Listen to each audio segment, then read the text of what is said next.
नमस्कार दोस्तों। जब छोटी श्रुति का जन्म हुआ तो जन्म के बाद श्रुति का चेहरा देखकर दादा दादी ऐसे मुंह बना रहे हैं जैसे किसी प्यारी सी गुड़िया का जन्म ना होकर किसी काल का जन्म हो गया हो।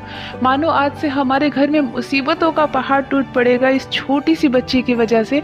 बस इसी नियत से बच्ची को गोद में लिया जा रहा है। दादी जैसे ही बच्ची को गोद में लेती है, श्रुति का चेहरा देखती है और कहती है, इस मुसीबत को हमारे ही घर में आना था। ऊपर आसमान की तरफ देखकर कहती है, हे भगवान, किस जन्म की दुश्मनी निकाल रहा है तू मुझसे। कितनी आशा से मैंने अपने बेटे की शादी की। आज 9 महीने से अपनी बहू की सेवा कर रही हूँ, उसे खिला पिला रही हूँ, उसका ध्यान रख रही हूँ, बस इसी उम्मीद से कि एक पोते को मैं गोद में ले सकूं। और तुमने दिया भी क्या ये पोती। मैं क्या करूँ इस लड़की का। एक तो पूरी जिंदगी मेरे घर सर पर नाचेगी, खर्चा करवाएगी और शादी करते वक्त जो भी कमाई है सब समेट कर अपने ससुराल ले जाएगी। ना ही हमारे बुढ़ापे का सहारा बनेगी और ना ही अपने बाप की। फिर इस लड़की को हमारे घर क्यों दे दिया। तभी बहू की आंख खुलती है, देख रही है सासू माँ बच्ची को गोद में ली हुई है। बहू कहती है, माँ जी ऐसा क्यों कहती हैं। आजकल लड़कियां किसी बात में कम नहीं है लड़कों से, और ये भी तो हमारे घर का चिराग है। इसी की वजह से आज मैं माँ बनी हूँ और आप दादी। सास चिल्लाते हुए कहती है, तुम चुप करो, तुम्हारी ही मनहूस जवान लग गई है। तुम ही बार बार कहती थी मेरी माँ को पहले बेटी हुई है तो मुझे भी शायद बेटी होगी। तेरी काली जबान ही आज लगी है, ले संभाल अपनी बच्ची को। ऐसा कहते हुए बहुत ही झटके के साथ बच्ची को बेड पर पटकती है।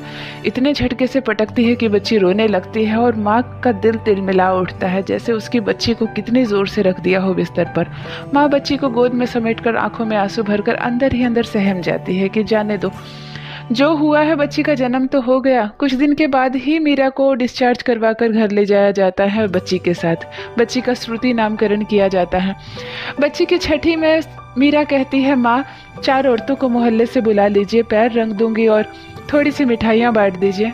सासू माँ कहती है, हाँ तुमने बेटे को जो जन्म दिया है, पोता हुआ है मेरे घर में जो मिठाइयाँ बटेगी। कोई छठियारी नहीं मनेगी इस घर में। छठियारी तो क्या, आज के बाद कोई खुशियाँ भी नहीं मनेगी। जब तक तुम एक बेटे को जन्म नहीं दोगी, तुम्हें भी नहीं ध्यान दिया जाएगा और तुम्हारी बच्ची को भी नहीं। तुम अपनी बच्ची को लेकर ऊपर वाले कमरे में चली जाओ और कोशिश करना मेरे सामने ज्यादा मत आना। मीरा सहम से जाती है, पर उसे श्रुति से बेहद प्यार है। श्रुति की नाजुक उंगलियों को, छोटी सी मासूम चेहरे को जब भी छूती है मीरा, देखती है उसे, तो उसे अपना ही रूप उसमें दिखता है। उसे लगता है मेरी बेटी है, मेरी प्यारी गुड़िया है, इसे मैं बहुत जतन से पालूंगी, पोसूंगी, बड़ा करूंगी और इसकी बहुत सुंदर से शादी करूंगी किसी राजकुमार के साथ। सास की किसी भी बात का बुरा नहीं मानती है मीरा और श्रुति को गोद में भरकर ऊपर वाले कमरे में ही शिफ्ट हो जाती है।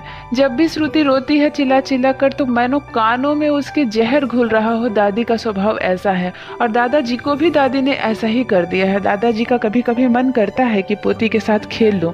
तब जब दादी दोपहर को सो जाती है, तब जाकर बहू के कमरे में जाते हैं। कहते हैं, बहू जरा बच्ची को 1 मिनट मेरी गोद में देना। मीरा बहुत मुस्कुरा कर बच्ची को सजा कर अपने ससुर जी के गोद में देती है। ससुर जी डर के मारे चुपचाप से वहीं खेलते हैं और फिर बच्ची को वहीं बिस्तर पर रखकर नीचे आ जाते हैं।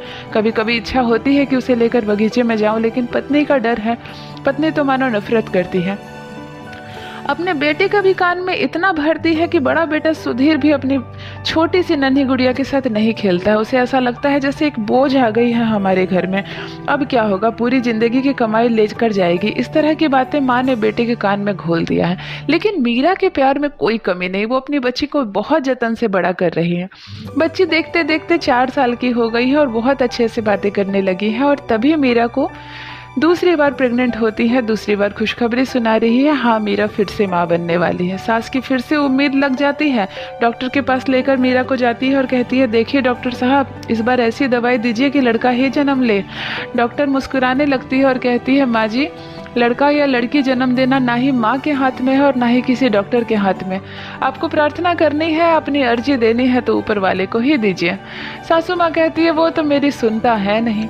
किसी तरह 9 महीने बीतते हैं। मीरा को अस्पताल में भर्ती कराया जाता है और चलिए सासू माँ की इच्छा पूरी हो जाती है। मीरा ने जन्म दिया है एक बेटे को। मीरा बेटे को जन्म देकर चैन की सांस भरती है सिर्फ श्रुति के लिए कि चलो आज से श्रुति को भी घर में प्यार मिलेगा।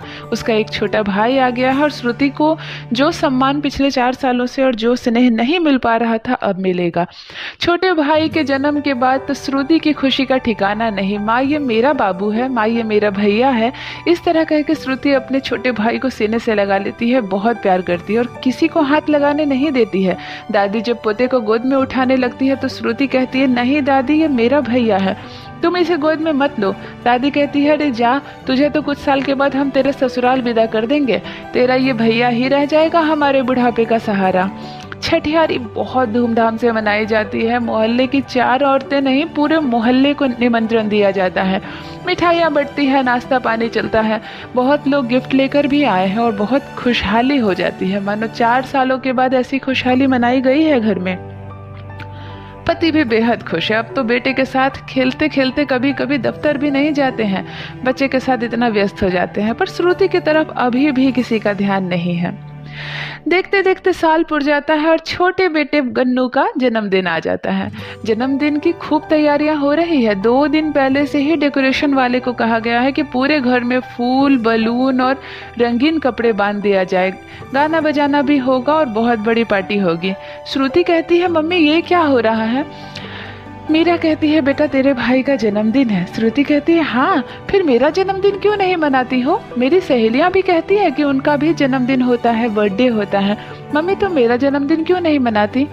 माँ कहती तो क्या कहती, उसकी आंखों में आंसू भर आते हैं और वो कहती है बेटा तुम्हारा जन्मदिन उसी दिन है जिस दिन तेरे भैया का जन्मदिन है। श्रुति बेहद खुश हो जाती है, कहती है अच्छा गन्नू भैया का और मेरा जन्मदिन एक ही दिन है? माँ कहती है हाँ। दादी के पास भागती हुई श्रुति जाती है और कहती है दादी कल मेरा जन्मदिन है। दादी कहती है कल तेरा जन्मदिन नहीं है, कल तो मेरे लाल का, मेरे राजा का जन्मदिन है। श्रुति कहती है हाँ हाँ, मेरा और मेरे छोटे बाबू का एक ही दिन जन्मदिन है। दादी समझ जाती है माँ ने इस पगली को दिल बहलाने के लिए कुछ बोल दिया होगा।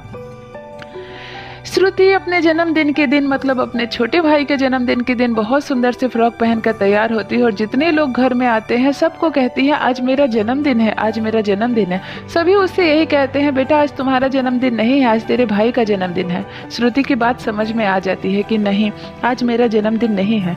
वो रूठ कर ऊपर कमरे में चली जाती है। मीरा पीछे से जाती है और कहती है बेटा क्या हुआ, तुझे भूख लगी है क्या? तू यहाँ क्यों आ गई? चलो नीचे जन्मदिन हो रहा है। वो कहती है नहीं माँ आज मेरा जन्मदिन नहीं है, आज तो मेरे भैया का जन्मदिन है। मेरा जन्मदिन कब आएगा? तुम मेरा जन्मदिन क्यों नहीं मनाती? मीरा सीने से लगाकर श्रुति को रोने लगती है और मन ही मन सारी बातें रख लेती है। आखिर नन्ही सी बच्ची को कहें भी तो क्या कहें कि बेटा तेरा जन्मदिन क्यों नहीं हम मनाते हैं या तेरी दादी क्यों नहीं मनाती है।